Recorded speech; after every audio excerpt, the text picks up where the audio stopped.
Olá!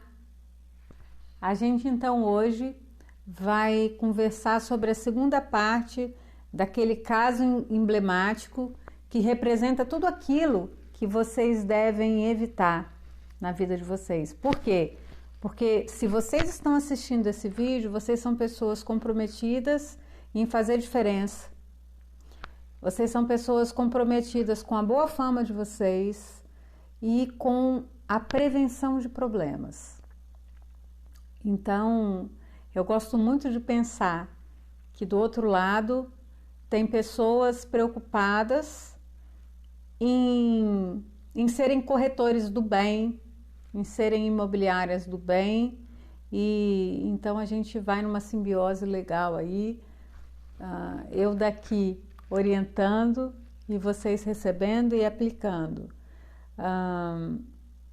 Então vamos lá. Se você não assistiu a primeira parte desse vídeo, assiste lá, olha, caso emblemático, parte 1. Assiste, é importante, é rico em tudo que você deve evitar. Mesmo que a gente esteja tratando de uma situação muito caricata, muito no extremo, vai ter muito conhecimento para vocês. Então vamos trabalhar. Vamos continuar aqui. O outro ponto bem grave é que ela disponibilizou as chaves na portaria no dia 9 de abril, ela fez a mudança e ela comunicou, olha, a chave está na portaria, vamos marcar a vistoria? Por quê? A corretora só aceitava a entrega das chaves depois que fizesse a vistoria. E o que ela fez?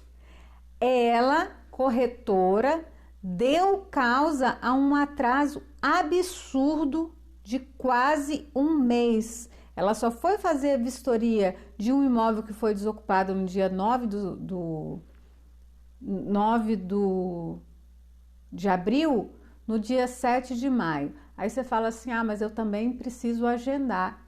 Ótimo, compreensível. Quando você trabalha em situações normais, você pode fazer a vistoria final depois, porque você precisa trabalhar com a disponibilidade do seu setor de vistoria. Gente, normal. Por isso que quando a pessoa faz o aviso de desocupação, você já agenda lá a sua vistoria. Até aí tudo bem. Mas acontece que a situação era altamente atípica. Ela estava entregando o imóvel porque ela não ia poder alugar mais. E ela disse, olha, as chaves estão na portaria, vamos fazer a vistoria? E tem todo um histórico, toda uma cadeia de e-mails que quando a gente analisa, a gente fica assim, estarrecido. Porque ela fala assim, hoje eu não posso, ela marcava, vamos fazer então no dia 13 de abril. Olha, eu tive um problema, eu tô doente, eu não posso fazer. Tudo bem, ninguém está entrando nesse mérito, mas daí a imputar à locatária um atraso que não foi ela que causou é absurdo. E antes da gente adiantar esse assunto, eu preciso dizer uma coisa para vocês. O Código Civil, o ano passado, teve alteração de 2 artigos. Na verdade, o Código Civil de 2002 já trata da questão da função social do contrato e da boa-fé nos contratos desde o seu nascimento, né? Então, há uma valorização de boa-fé. Em 2019, o Código Civil teve essa parte isso está lá no artigo 421, 422, esses dispositivos tiveram uma alteração para dizer o seguinte, olha, regra geral, o Estado não vai se meter nas relações contratuais, mas os contratos, essa liberdade de contratar, ela tem que ser exercida, artigo 421, dentro dos limites da função social do contrato. Então, algumas vezes vocês vão me ver falar isso, porque você precisa interpretar situações de acordo com isso, com função social, com boa fé e com probidade. Porque não sou eu que estou dizendo, é o legislador que fala. E só para a gente bater uma bola rapidinho aqui. Essa coluna nasceu de uma necessidade que eu enxerguei de prevenção de conflito através de conhecimento. Conhecimento jurídico não é um privilégio de advogado. Se vocês, como corretores, souberem o que pode e o que não pode, eu tenho certeza que e vocês souberem como prevenir os problemas, eu tenho certeza que vocês vão prevenir. Isso é péssimo para uma imobiliária ter muito processo. É péssimo que o locador vire as costas e fale assim, meu imóvel você não administra mais. É péssimo que o locatário fale assim, eu não alugo mais imóvel com vocês. Percebe? Então, a minha função é essa. Eu estou aqui para traduzir o juridiquês, tá? Vamos democratizar o conhecimento. Então, vamos lá. O Código Civil fala, olha, contrato, você tem que analisar, você tem que contratar dentro dos limites da boa-fé. E isso que eu estou explicando aqui vai ser importante até para a terceira parte desse caso emblemático, né? Então, vamos lá. Aí, o que acontece? Você está numa situação absolutamente atípica de pandemia, em que ela não ia poder mais usar o imóvel, e aí ela tentou preservar a locação, não conseguiu, e a proprietária falou assim, não, você pode, tá escrito, gente, tá escrito, você pode devolver o imóvel. E então ela fez a mudança e não é justo que ela pague um mês e arque com uma demora que não foi dela, tá? Então vamos lá. Até quando eu posso contar os aluguéis? Em situações normais, o seu contrato está lá dizendo que o locatário é responsável pelos aluguéis e pelos encargos da locação até a efetiva entrega das chaves. Tudo bem. Agora, vamos lá. No âmbito da boa-fé, da função social do contrato. Vamos analisar o que é um contrato de locação.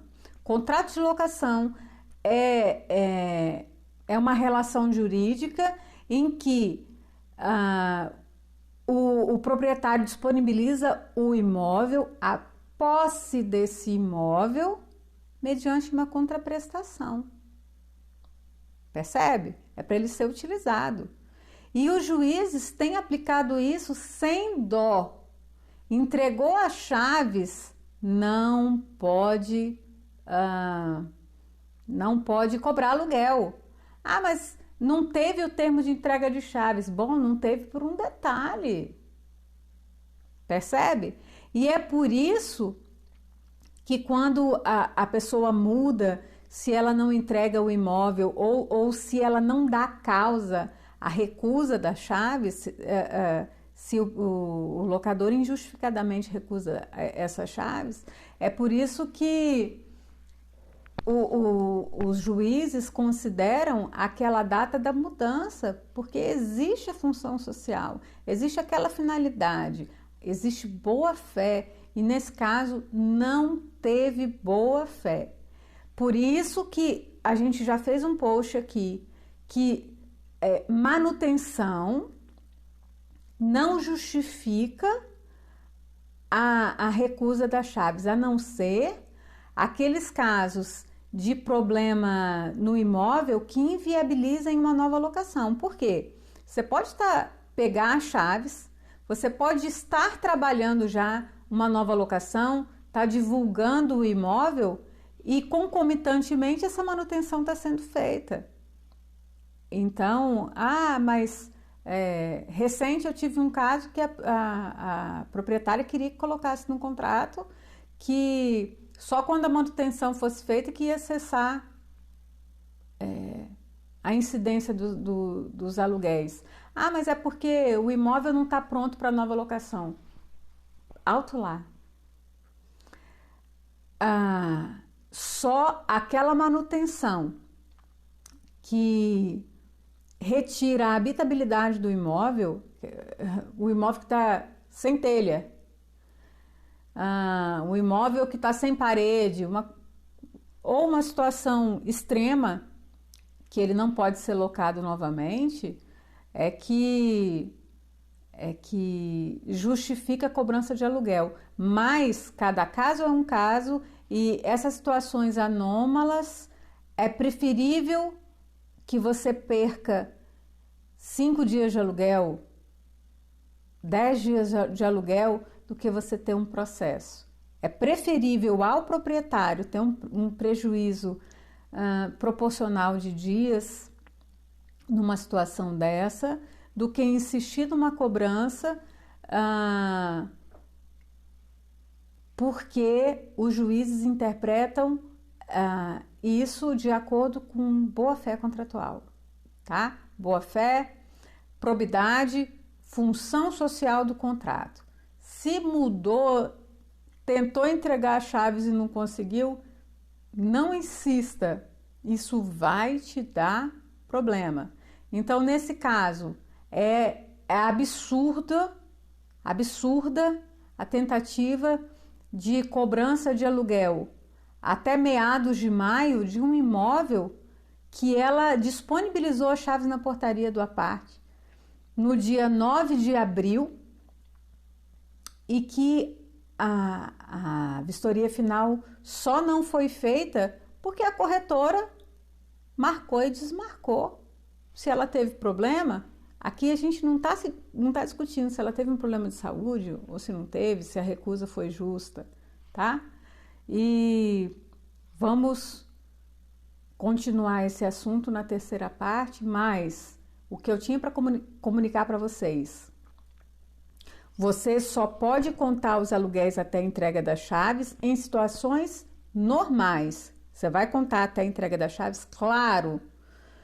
É isso que fala. Agora, você não pode recusar a chave. Nesse caso, houve uma recusa. A chave estava ali. Ela fala, você querer dizer que você só recebe as chaves depois que a manutenção está feita é ilegal. Refoge a situação de boa-fé, função social do contrato e essa conduta vai te dar problema dos dois lados, locador e locatário. Então, o ideal é que você tenha um padrão para isso, situações bem definidas, explique ao locador como se procede, explique ao locatário, não insista, tá?